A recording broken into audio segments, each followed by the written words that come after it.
Hey everybody, my name's Kaylee. Welcome to my channel. I wanted to do a video today on all the products that I've gotten lately that I haven't been so happy about and that I regret even buying. So to get started, I got a bunch of different things, different kinds of products. So I'm going to start with personal care products because I think I have the most personal care products overall. So I bought this Revlon New Complexion foundation. Looks like this. And I thought it was actually like a powder, but it turned out to be A, not my color at all, like really dark, and B, it was like a 2-in-1, which is like a wet foundation and a powder, I guess. But I'll just show you. It comes with this gross like sponge that it looks like a health hazard, and this was supposed to be ivory. I don't know if you can see. Yeah. That does not look like ivory to me. So yeah, I actually had to wear this one day until I could get to a drugstore to get another one, and I felt horrible, and yeah. I would regret buying this. I haven't bought a lot of Revlon products since then. Not a big fan of the company itself, really. And yeah, I wouldn't recommend it at all. Yeah, this one's ivory. So yeah. This one was definitely a no-go. I have the Big Fattie by Urban Decay mascara. Big Fattie. And I have two complaints about this. Here's what the one looks like before I get to it. It's kind of like one of those ones with no fibers. It's like a plastic kind of one. I didn't really like that about it. Another thing is it made the mascara kind of like tar, and it felt really thick, and it went on really thick, and it didn't. The more you applied it, it just made it look really spidery for me, like spider legs.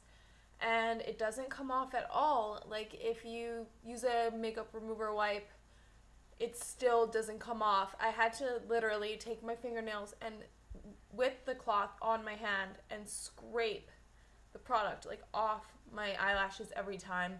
No matter how many times I washed my face, there would still be black around my eyes. It was a horror story, and it did make my lashes look okay compared to other mascaras, considering I'm really picky, but I would definitely not recommend this for anyone unless you have like super crazy makeup remover, but I can't see that being really good for you if it can take off something like this. But moving on, I got the NYX palettes, these ones, and I got Daisy, it's like a gold, and just a white one. And these are the ones with the 4 like pyramids, and I've gotten their palettes before, like the combination palettes for like brown eyes and green eyes, and I liked all of their eyeshadow a lot, and it's really pigmented, great colors. So I decided that I wanted something like this because I wear a lot of gold on my eyes, and I needed a white for like just basic highlighting and stuff like that. So I got these ones for that, but I found that they were really dry, and that no matter how much I pushed my brush on them, it wasn't picking up any product really. And even if I use my hand and really rub, you can see that there's some on my finger. But then when I put it on, it's very light, and it looks like kind of like, not like a regular shadow, but more like a talcum powder. Like I just put like talcum powder on my face. And it didn't blend well, and it just made my skin look dry and more cakey than it needed to look, definitely. This one had like sparkles in it, and the only thing that would really stay on my face was the sparkles, and they wouldn't stay in place. They just like fell on my cheeks, and you couldn't see the color, even though it's definitely not the same color as my skin, so that isn't an issue with that. But here, I'll do that again. So obviously a lot of product, and I'll put it on, and like you can barely see it, and it just kind of looks chunky, and like the sparkles stay out, but then they fall. So I really regret buying those. Another eyeshadow thing that I got was, this is a really, it's been in my bag, so it looks pretty horrible. But it was, let's see it, this one's Trio for greens. And I like wearing green eyeshadow a lot. And I've used this one, as you can see, a lot. This one was alright. But these two, again, were really dry and hard to blend for me. Besides being dry, they're really pigmented, but I just really didn't like how the colors looked on my skin as well. Like, you always had to blend all of these with this one. You couldn't use them on their own, and it looked weird.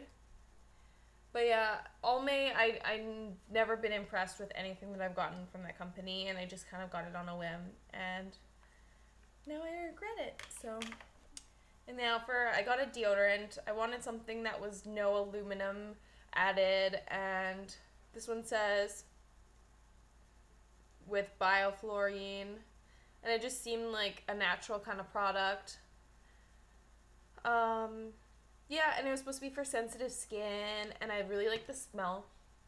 It smells like jasmine, and I thought it was gonna be really good. I like the smell. I really wanted it to work, but I noticed that it would not protect me not even close to all day, maybe like a couple hours, if that, and it left marks on my clothing. Even though it's white, it left marks on my clothing, and yeah, it didn't work, and I'd have to always be self-conscious and if I smelled bad. Moving on, I got my last beauty product here. And this one was recommended to me by a friend who's obsessed with manicures and getting manicures and always has like perfect nails. So, and long nails too. So, and we work in the same job. We're both using our hands a lot. And so I asked her, I was like, what do you use? And she told me it was this one, the Mavana nail hardener. So that's what it looks like there. And it's like a blue liquid. And you put it on, I didn't know this when I bought it, but it has formaldehyde in it. And when I put it on my nails, I could feel them, like all the layers merging kind of, like, and it burned my hands, and it did work. It did make them harder, but at the cost of the moisture in my nails, the quality of my nails, and I had significant flaking, like to the point where every time my nail polish would flake, also would be a layer of my nail. So I definitely would beware of this product. Not only is it toxic, but it doesn't do a good job. So yes, avoid this one. Now I'm even really scared to find any kind of nail hardeners. I think I'm just going to do the short nails until I do more research at least.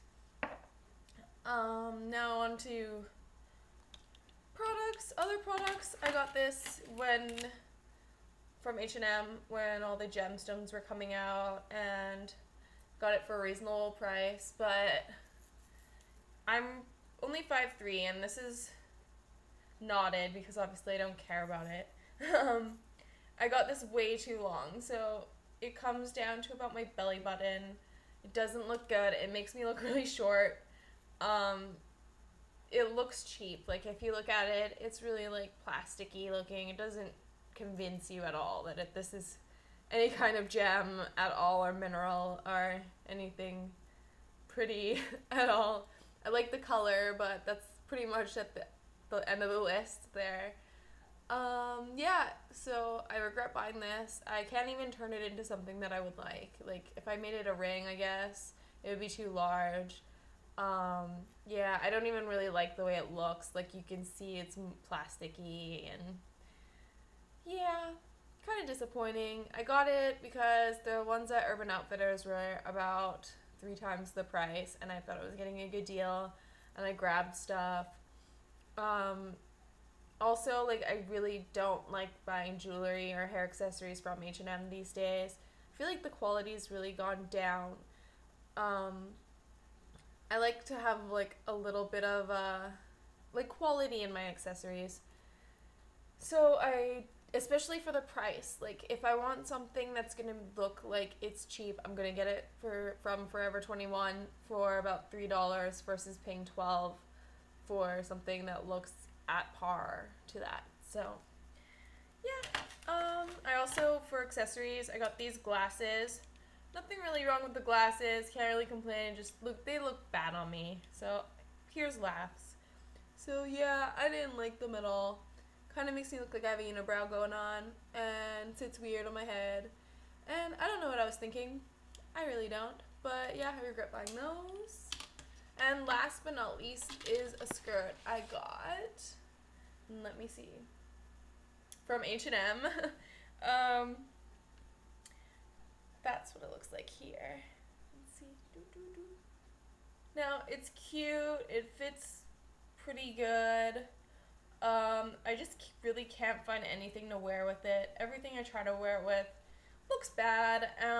They have like these like punch holes in the fabric here, like that, like shoelace kind of things. It's too fluffy.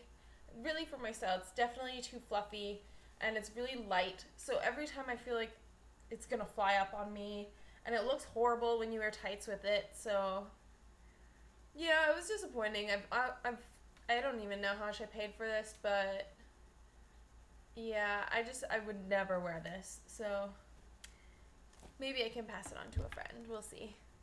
Anyway, this is running way longer than my usual videos, but thanks for watching. I hope you avoid or learn to avoid some of the things that I was suckered into buying, and I hope you have a good day, and see you later.